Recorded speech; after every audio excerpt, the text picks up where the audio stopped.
In order to live in the kind of society you want, you have to help build it. And I think that ties hand and glove into our vision statement. Together, we see a world where people unite and take action to create lasting change across the globe, in our own communities, and in ourselves. And I dare say that I think those last words, in ourselves, the lasting change within ourselves, for me, is perhaps the most important part. Because we, by joining Rotary, we bring leaders in and we make better leaders. And think of everything that each and every one of you has learned, has garnered, has gained because of being a Rotarian. I can tell you without question, I know that I'm better at board governance, I'm better at event planning, better at public speaking, better at so many different things because of my membership in Rotary. And that's the paycheck, I think, that all of us get right now, this service paycheck.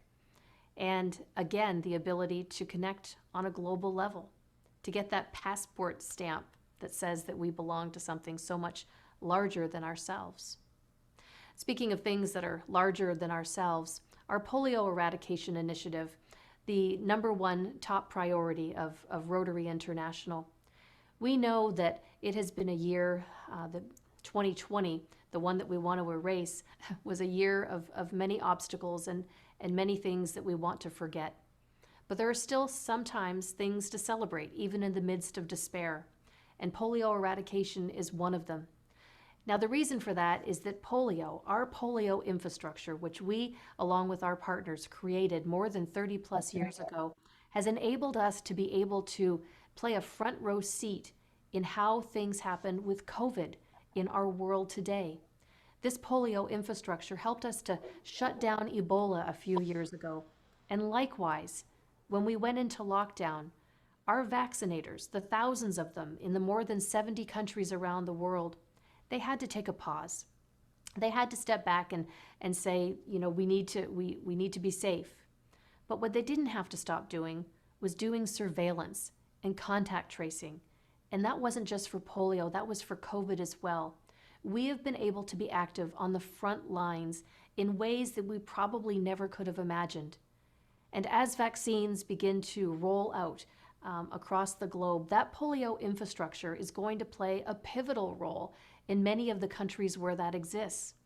On numerous calls that I've been on, particularly before the holidays, one of the top questions is, what is our role? What is Rotary's role as we roll vaccines out across the globe? And it's one where I believe that we have a voice. We have a voice as Rotarians to be able to talk about fair and equitable distribution. We have a voice to talk about with our friends and neighbors about vaccine hesitancy, because we understand that vaccines work. We've seen it firsthand, time and time again. We know the importance of making sure that our children are vaccinated, the more than 400 million children that we vaccinate a year for polio. And we have friends on the call, I know, from Pakistan and maybe perhaps Afghanistan. I was on a call this morning with members from both countries. And those are the two remaining endemic countries in our world right now. And that's one of the other reasons we were able to celebrate something good last year. And that was that Nigeria, the third of our endemic countries, we were able to take it off of the list. We worked tirelessly with the Nigerian Rotarians and Rotarians around the world to make sure that every last child there was immunized. And in August, we were able to take them off of the endemic list, which meant the entire African continent was also able to be declared polio-free. What a jubilant celebration to be able to say that we are one step closer to taking this dreaded virus, the second disease in the history of mankind that will be eradicated, to take it out, to knock it out, and to make sure that no child ever has to suffer from this crippling disease ever again. Now, I will tell you that there's a neat little story about what happened in Nigeria. Dr. Tunji Funsho is one of the Rotarians there. He's a doctor, and he's also the head of the Nigeria Polio Plus Committee. Now, he is a remarkable man who's been doing remarkable work for decades. And this is a cool story because he was recently recognized as one of Time magazine's 100 most influential people in the world because of his role in vaccination, his role as a Rotarian leading vaccination efforts in Nigeria. Now, the reason this happened is kind of neat. So we reached out, I'm going to say 5, 6, 7 years ago, to the editor-in-chief of Time magazine, Jeffrey Kluger. And at the time, we were asking them to do a story about Rotary and healthcare. And he came back to us and said, why on earth would we do a story about Rotary and health? And so we had to educate him. We had to tell him about our polio eradication efforts, how we started this in the Philippines 30 plus years ago, and how we were making incremental steps and that we were down to 3, now 2 countries in the world. And Rotarians were working tirelessly to make sure that we knock this off the planet. And so, he started to understand, and he started to advocate, and he started to become a very close companion of ours, speaking at our international convention, at our World Polio Day events, and really being a champion for our efforts. And so when it came time to recognizing the 100 most influential people, he knew Dr. Funsho, he knew Tunji, because of the good work that he was doing. And I think that that's a success very much for us as an organization, that when we tell our stories, when we share the stories of what we're doing, not only do like-minded people want to join with us and be part of our movement, but it's also a way to open the doors and the eyes to people around the world through the lens of media to be able to share our stories. Because I think that not only is it a way for us to attract more people into our organization, but it's also a way to retain our members by creating points of pride. When you open up a magazine, or you see a television program, or you listen to a radio show, or you see something on social media about the good work of Rotarians, your friends and mine, what we're doing around the world, I think that that's the kind of stuff that makes us say, I am so proud. I'm so proud to be part of something so much larger than myself. So COVID is the next step, and we are taking steps as an organization to determine exactly how we are going to support efforts going forward. Rotarians around the world, we didn't need you, when this all happened in March, we didn't need you to tell you to be people of action. You showed us that you already were. Rotarians went to work raising funds in short order, overnight, to provide life-saving and critical PPE to the front lines, ventilators, all different kinds of things to address food scarcity issues and understanding what our communities needed, locally and globally, or the global community, as I like to refer to it. And Rotarians, we were able to, since we went into lockdown, we have been able to technically move more than $29 million through the Rotary Foundation directly to the front lines to ensure that people have what they need. Now, that's what's moved through the Rotary Foundation, through global grants and through disaster response grants. But you and I both know that many of our Rotary clubs just jumped into action, and we spent money out of our own pockets, out of our own clubs, out of our own district's pockets, and we went to work doing what needed to be done. And so yes, 29 technically through the Rotary Foundation, but I would hazard a guess that it's hundreds and hundreds of millions of dollars that Rotarians have been able to generate and put out to people who need it the very, very most, the most vulnerable, not only who are afflicted and affected, but the frontline workers who desperately need us to make sure that we can do everything we can to protect them so they can protect us. And so Rotarians, you have made, I think, every one of us should be proud. We should all be proud to be able to look around and see the difference that we have made. And going forward, the polio infrastructure will definitely play a role. We see it unfolding right now in India, where there is a national strategy that has already been put into place by Rotarian leaders there, working directly with government to say how can we help, primarily with logistics, being able to organize mass numbers of people for immunizations. And that is something that they are working actively on right now, a national strategy that trickles all the way down to the local level in each and every community. For those of us in countries where Our government, generally speaking, will handle the oversight for something like this. The vaccines will likely go into doctor's office, but the volumes that need to be done, there's going to be logistics work there as well.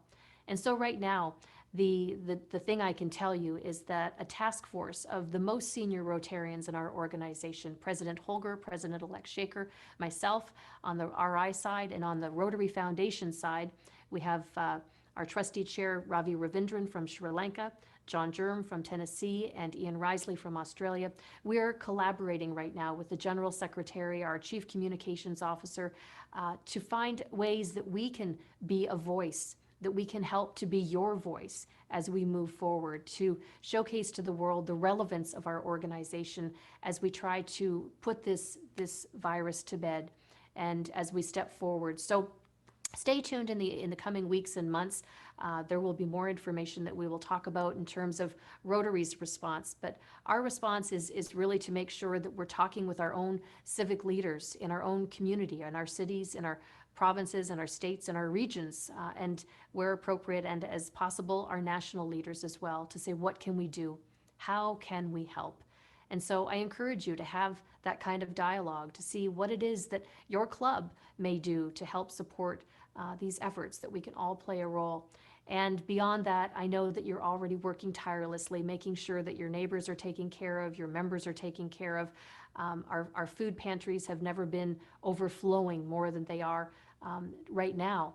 And that is both a positive sign that I think should fill our hearts, but it's also one that I think gives us profound sadness, knowing that there are people who need, in great need right now. But we should be very pleased that as Rotarians, we are able to provide help. We have a number of different things, switching gears just slightly, that we can be very excited about in the upcoming year.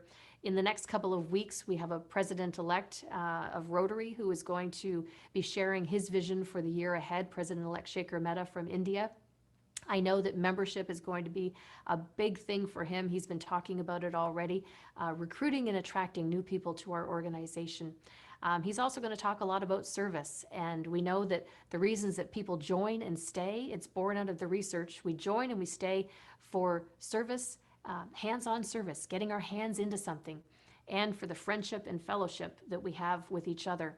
And those are the hallmarks of who we are and what we do. So I know that he's going to be talking a lot about that in the next couple of weeks as he begins with his team to train the governors-elect, Rudy and everyone else, for the upcoming Rotary year starting July 1. On July 1, we also have exciting news. The environment will launch officially as the 7th area of focus for Rotary. Now, the environment is something that we have heard so much about and we've talked so much about. And I'm very excited that this is going to be a new area of focus for us. Rotarians, you already are doing so many things that touch on, that affect our environment. And this is a way to really solidify it and to showcase the importance of what it is that we can do, particularly in harnessing and leveraging global grants.